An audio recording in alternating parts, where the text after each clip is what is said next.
আচ্ছা, এমনটা কাদের বাড়িতে হয় বলো তো? যেই জিনিসটা আমি সুন্দর করে গুছিয়ে রাখবো, সাজিয়ে রাখবো, সেই জিনিসটা নিয়ে টেনে খেলতেই হবে। বস্তা বস্তা খেলনা পড়ে আছে, অথচ সেই খেলনাগুলো নিয়ে খেলবে না। মা যেই জিনিসটা গুছিয়ে রাখবে সুন্দর করে, সেই জিনিসটা টেনে খেলতেই হবে। আমার মেয়ের কথা বলছি, ও তার খেলনা নিয়ে কখনোই খেলা করে না। সব জিনিস আমি যেটা গুটিয়ে রাখবো, সেই জিনিসটা নিয়ে সে টেনে খেলা করে। আমার সত্যি কথা বলতে কোনোদিনও আমার এই বেডটাকে ভালোভাবে আমি গুটিয়ে রাখতে পারি না। যদি আমি কোনোদিনও বেডটাকে ভালোভাবে গুটাই আর সে যদি দেখতে খেলতে থাকা জিনিসগুলোকে ফেলে দিয়ে এসে বেডে সুন্দর করে সাজানো জিনিসগুলোকে নিয়ে টানতে শুরু করে দিবে আর খেলতে শুরু করে দিবে। সেই জন্য আমি সুন্দর করে বেডটাকে গুটিয়ে রাখতে পারি না। ঘুম থেকে উঠে আমি বেডটাকে ভালোভাবে গুটিয়ে ঝাঁট দিয়ে তো এই যে ব্রাশ করে নিব। তার আগে মেয়েকে কিন্তু ব্রাশ করিয়ে জল খাইয়ে দিয়েছিলাম। তারপর আমি এই যে চান করে এসেছি, এবার পুজো আরও করব।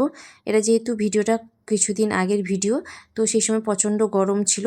তো ভাড়া বাড়িতে যেহেতু থাকি, তাই যেমনটা পারি ওই রকম একটু পুজো আরও করি। মন যতটুকু চায়, অনেক কিছু চাই, তবে পারি না, যেহেতু ভাড়া বাড়িতে থাকলে সবটা তো সম্ভব হয় না।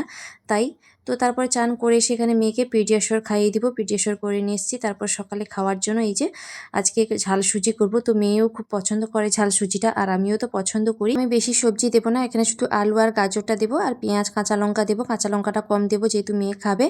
এই যে আলু গাজরটা আমি এইভাবে কেটে নিয়েছি। এখানে অনেক রকমের সবজি দেওয়া যায়, ক্যাপসিকাম আরও দেওয়া যায়, কিন্তু মেয়ে খুব একটা পছন্দ করে না, তাই দিই না। তাই সকালে ঝাল সুজি খাওয়ার পরে এই যে দুপুরে আমি খাবার রেডি করে নিয়েছি। এগুলো ডিম অমলেট করে আমি কারি করেছি আর নিরামিষ আলুর দম করেছি। তো যাই হোক, দুপুরে এইটুকু করেছি। অর্ধেকটা সময় এই রান্নাঘরে কেটে যায় রান্নাবান্না করতে, আর অর্ধেকটা সময় কেটে যায় মেয়ের পিছনে, আর নিজেকে সময় দিতে আর সময় পাই না। তো যাই হোক, আজকের ভিডিওটা এখানেই এন্ড করছি। কেমন লাগলো অবশ্যই কমেন্ট করে জানাবে। ভালো লাগলে একটা লাইক কমেন্ট